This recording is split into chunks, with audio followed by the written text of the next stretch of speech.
friends, Fancy Nancy here. Mrs. Inman's unable to join us today. All right, we're on lesson 14. You need your mentor text, a pencil, and a highlighter, and maybe some post-it notes. Our focus today is I will be able to analyze how an author uses literal language and alliteration to create imagery in a poem. Okay, so turn to page 22 and 23, poem in your mentor text. It's called The Secret of the Machines. We're going to do our first read, and I want you to circle difficult or unfamiliar words. Also look for the following words: plow, hurled, barren. Make sure you circle those as we go through. I'm actually going to have this read right here. Follow along.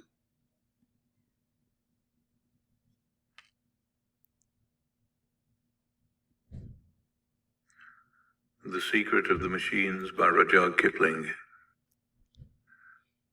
We were taken from the ore bed and the mine. We were melted in the furnace and the pit. We were cast and wrought and hammered to design. We were cut and filed and tooled and gauged to fit. Some water, coal, and oil is all we ask, and 1/1000th of an inch to give us play. And now, if you will set us to our task, we will serve you 24 hours a day. We can pull and haul and push and lift and drive. We can print and plow and weave and heat and light. We can run and race and swim and fly and dive. We can see and hear and count and read and write. Would you call a friend from half across the world? If you'll let us have his name and town and state, you shall see and hear your crackling question hurled across the arch of heaven while you wait. Has he answered? Does he need you at his side? You can start this very evening if you choose, and take the Western Ocean in the stride of 70,000 horses and some screws. The boat express is waiting your command. You will find the Mauritania at the quay, till her captain turns the lever 'neath his hand, and the monstrous 9-decked city goes to sea. Do you wish to make the mountains bare their head, and lay their new-cut forests at your feet? Do you want to turn a river in its bed, or plant a barren wilderness with wheat? Shall we pipe aloft and bring you water down from the never-failing cisterns of the snows, to work the mills and tramways in your town, and irrigate your orchards as it flows? It is easy. Give us dynamite and drills. Watch the iron-shouldered rocks lie down and quake, as the thirsty desert level floods and fills, and the valley we have dammed becomes a lake. But remember, please, the law by which we live. We are not built to comprehend a lie. We can neither love nor pity nor forgive. If you make a slip in handling us, you die. We are greater than the peoples or the kings. Be humble as you crawl beneath our rods. Our touch can alter all created things. We are everything on earth except the gods. Though our smoke may hide the heavens from your eyes, it will vanish and the stars will shine again, because for all our power, weight, and size, we are nothing more than children of your brain.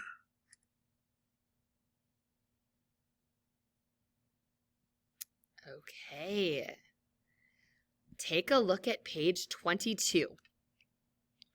Were you able to find the word plow? All right. Plow, or it's spelled P-L-O-W, is to turn over soil. Okay? And it says we can print and plow. So they can turn over soil. Hurled on page 23, it means thrown with great force. It's showing a baseball pitcher hurling, in a sense, the ball, throwing it with great force. Barren on page 23. If you haven't circled it, please do.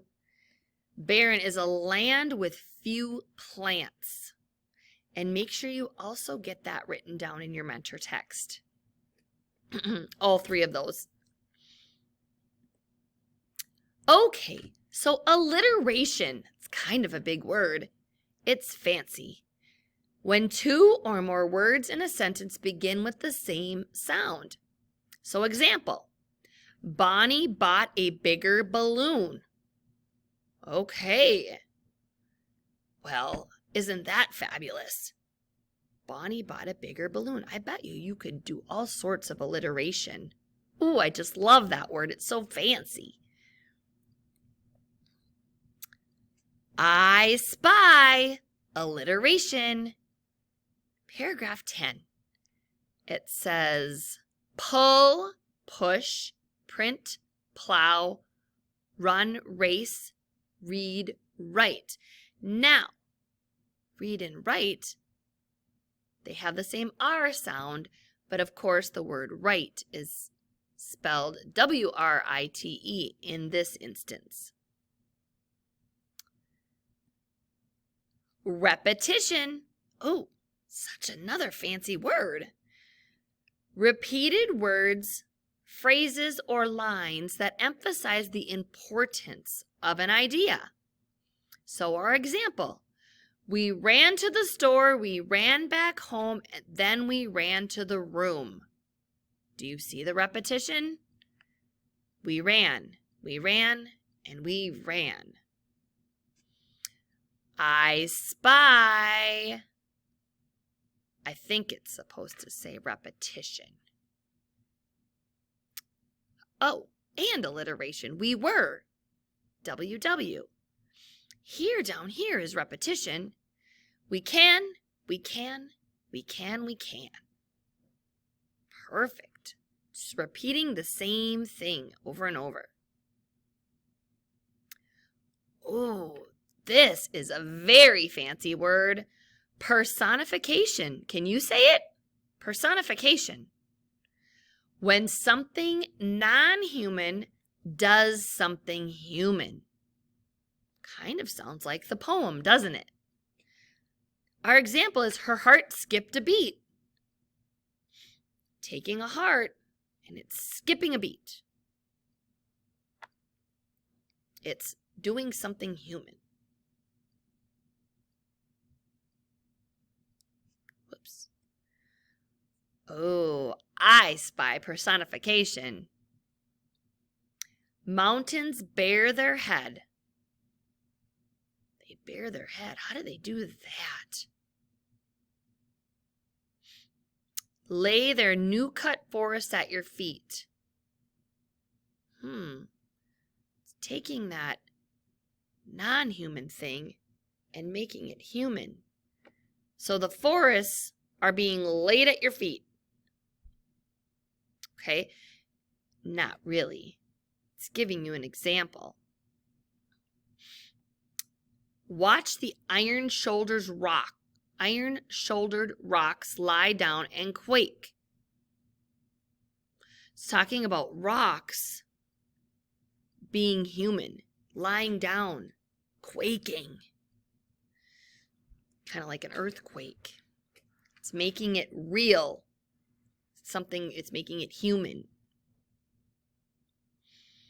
All right, let's think about it. What is Kipling trying to communicate with the use of alliteration, repetition, and personification? What's he trying to communicate? Go back to the title and think about that. The title.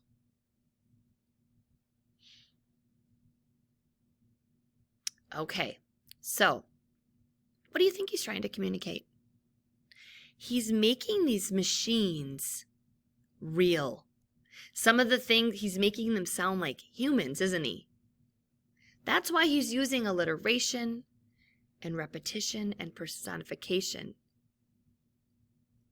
We can. That's repetition. When they're saying we, that is the machines, we being the machines. The personification there were multiple examples of personification, and I showed you a couple all about the machines. Okay, in alliteration, we also saw that as well. Okay, are you a 4, a 3, a 2, or a 1? Are you able to analyze how an author uses literal language and alliteration to create imagery in a poem? As I watched this myself, I was like, whoa. At first, I was a little confused because I was like, oh. Then I could see the machines. I could imagine them being human, doing human-like things in how he used the text. All right. Well, I'm not sure I'll see you again, but I know Mrs. Inman will be back. Have a fancy day. Fabulous fancy day.